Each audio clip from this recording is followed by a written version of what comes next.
This week is the big AGM, getting everybody together. We have representatives from most of our local and provincial associations. It's not only do we do a lot of business here this week, but we also have some fun, a lot of social events to bring the members together and do a lot of networking. To continue with the good work that CCA does, and part of that good work is advocacy. That's one of the big things that CCA is known for. We have many issues to deal with, infrastructure spending and labor relations, not labor relations, take that back, but labor supply.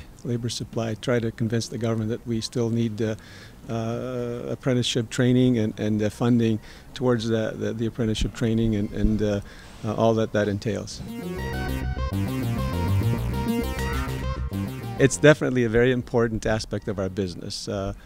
We have a growing young audience and practitioners, professionals in construction that we want to get engaged in our industry.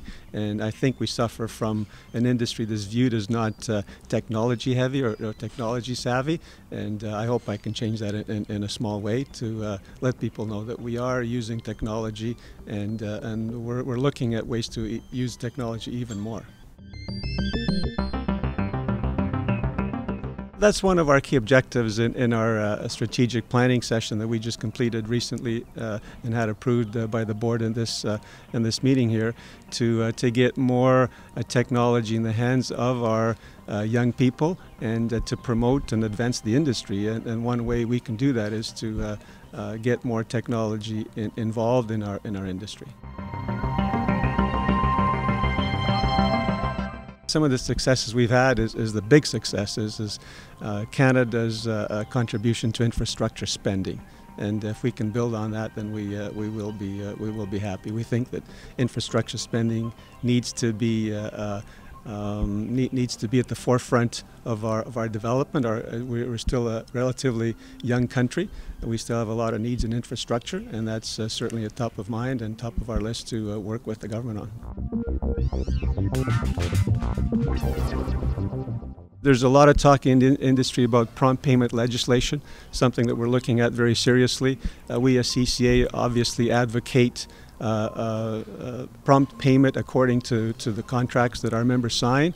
There's a lot of talk about prompt payment legislation, something that we are looking at, and we don't have an official position on that. We're still doing some research on what that should be. We know there's some expert review of lien legislation or payment legislation in Ontario, and we're going to be working with all our member associations to see where that goes. There's a lot of ups and downs in our industry. Obviously, the price of oil going down is good for some, bad for others. We have to work through it. We've been through a lot of issues in the past and a lot of obstacles that we're going to deal with. I think we're a resilient industry, and that's one issue that we're dealing with. In our industry, we see some of our local and provincial associations have very good, robust training programs, but maybe some of the other smaller ones don't have access to the same training programs, and there's been some discussion about CCA maybe taking the lead and putting together some of those training courses to help with the smaller associations. I would also like to remind our members that we have a very good training and education program in Gold Seal, and I'd like to see us making that even better.